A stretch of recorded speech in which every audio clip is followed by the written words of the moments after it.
Hi, it's Jeff Axelrod of Fox All Access, and we are backstage at the Fox Theater in Pomona with 30 Seconds to Mars. Say hello to Jared, Tomo, and Shannon. How you doing? The three of us, just the three of us, and you, my friend Axelrod. And a sound check going on downstairs, and it's going to be a great show tonight, right? I'm hoping that it will be. You know, you come this far, you travel the world, you ply your wears and tears and put them on display for all to see, like a rotten, rusted coat hanger, dragging out your skin and bones. Literally. Quite literally. Because you've had a little bit of practice at this. I mean, you guys have been on the road almost incessantly since the album came out. 1913 was when we started. Summer of. It was great until the late 20s, as you know. It was a really tough time for us and a lot of America because of the Great Depression. Mm-hmm. But you know, what comes around goes around and then comes back again, doesn't it? Yeah. I mean, I think if we didn't go through those experiences, you know, with the deaths and the depression, we wouldn't have the album that we have today. This is war, so. For sure. Well, yeah, because I mean, at that time you were going through World War I, and then Well, yeah, we don't like to talk about that. We just call it WW. Yeah. Uno, WW, deux, because of the French influence. Oh, next question, please. It's tough. This is a tough topic. Stirring up a little bit of the past that we've been trying to, sweep under the old rug. Let's talk about more recent past. I mean, the recording of the album. I mean, the stories that I've read about the way that you brought in the fans to really interact with you guys is just phenomenal. Yeah, especially since the bunker that we were in at the time was pretty small. Yeah. So to fit all those countries in the bunker was tough. We didn't have enough water, you know. Yep. And forget about using the toilet. I mean, no way. And I mean, ironically enough, Fox Theater, Foxhole. You must have done a lot of recording in a foxhole, right? Yes. You're just putting it all together. If you keep feeding this, it's going to continue. Best to make a clean break while you've got an opportunity. See, but I appreciate a band with a good sense of humor to it. I mean, good is arguable. Sense, that too. Arguable. Humor, we try. But seriously, the album, the recording process. Yeah. Collaborative, community-based recording, and it was appropriate for this record, and so much about communication and conveying a really important message for us, which is that of community. And it was a great way to open up the process and share it with people all over the world. It really helped us, I think, have an experience that was so much more memorable, unforgettable.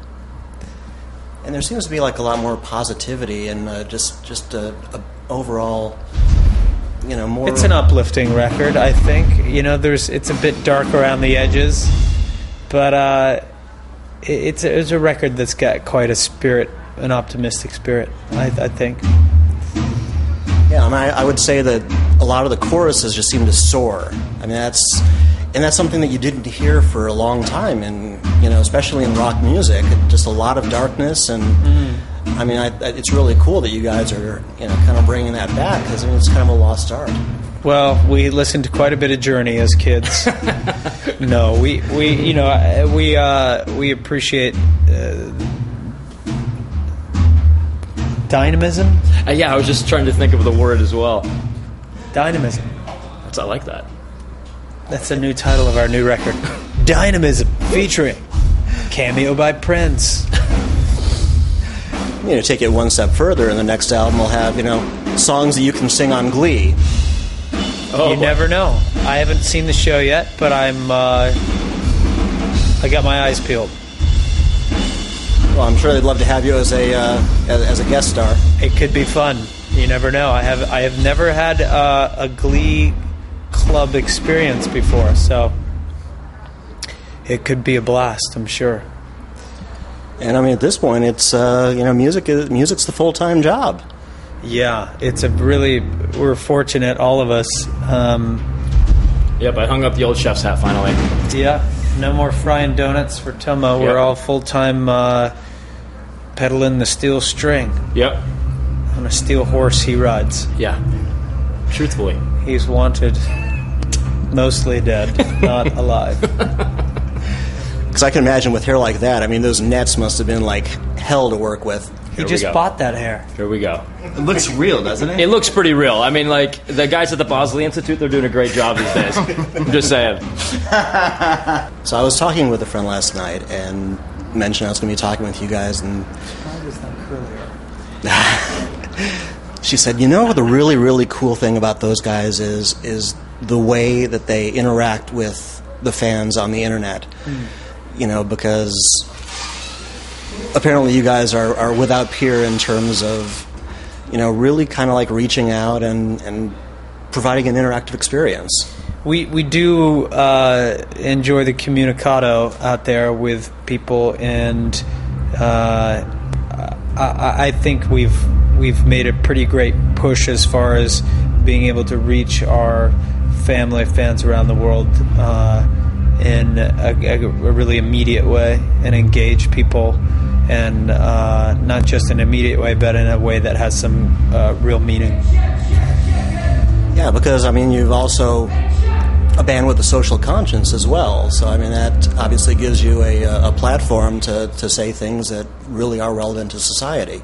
Well, if there's some good that can be done, then great. We're all for it. You know, we don't like to kind of stand on a soapbox and sell you our story or anyone else's. But if there's some kind of productive action that we can take, then that's great.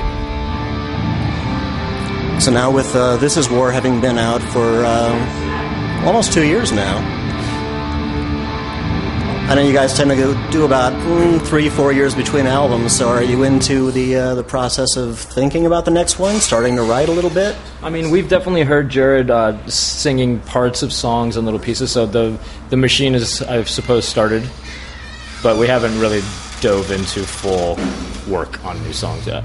But you never know. I mean, there may be no record companies left by the time we put another record out. We may have to just sell our record at 7-Eleven along with a Slurpee. I mean, does time go by more quickly when you're out on the road a lot, or does it kind of I think the past seems further away in a much more rapid succession. Right? Say it again. The past, to me, as you get older, one thing they talk about, yes, tomorrow comes quicker, okay?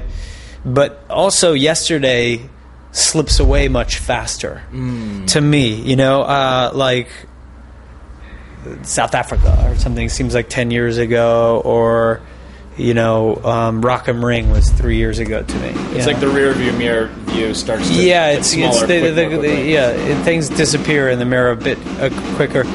When you're on the road, I mean, when you're moving around fast, things don't fly by that quick. I think it makes it go a little bit slower than, I don't know. See, I'm the opposite. I feel like when you're on tour all year long that it does go by quite quickly. But that's just me. And your hair. Yeah. And for the first time, you rang in the new year on stage. Oh, yeah, that's right. We never did that before. That was fun. I liked it. Yeah, that was a good time. Especially in Vegas, I can imagine that was a party. It was kind of cool to just like play a show and then hang out with friends and ring in the new year and stuff. It was an interesting way to do that. I mean, yeah, we should decide what we're going to do next year. Yeah, I'm ready. How about Egypt? There you go. Be fun. The new year would get there even faster. Oh, look at that. See?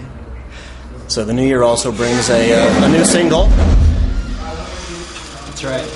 Brings a new single, Closer to the Edge, is a song for us that's been out for a little while in Europe and has really changed our lives overseas. It's a song that connected with quite a few people and really it was just a burst of energy. And we're really excited about this song and the video that accompanies it as well. What's the story behind it? Well, the video is really it's a time capsule. It's about the band. It's about the fans. It's about life on the road. It's like a 4.5 minute crack hit, which I don't recommend you try. But if you could imagine, it's quite it's a lot. You know, intense. Yeah. it's really energetic. There's a lot of it's really passionate. It's really moving. We had quite a participation from our family fans out there. And one thing that I have personally enjoyed from you guys is when you show up on the BBC Live Lounge, and do those amazing covers. Because I mean, it's one thing to play your own songs and make them your own because, well, they are your own. Yeah. But I mean, it's like what you did with the Kanye West song. Thanks. You guys really, it's like Kanye who?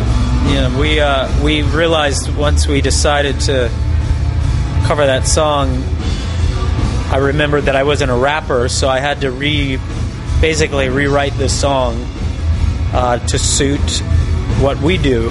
And it was a lot of work. It was a lot of fun. It was a real interesting challenge for us. We learned a lot from it, and I'm really glad that we did it. I love doing it. It's a lot of work, but in the end, it's very rewarding. You know, you play it live, and you kind of reinvented this thing and made it your own, and it's cool. And it's the great thing about those live launch covers is you can hear them on our deluxe record that's out now. Those are on there, all the videos and making Kanye of the West ride. and Lady Gaga. Yep. Both those covers.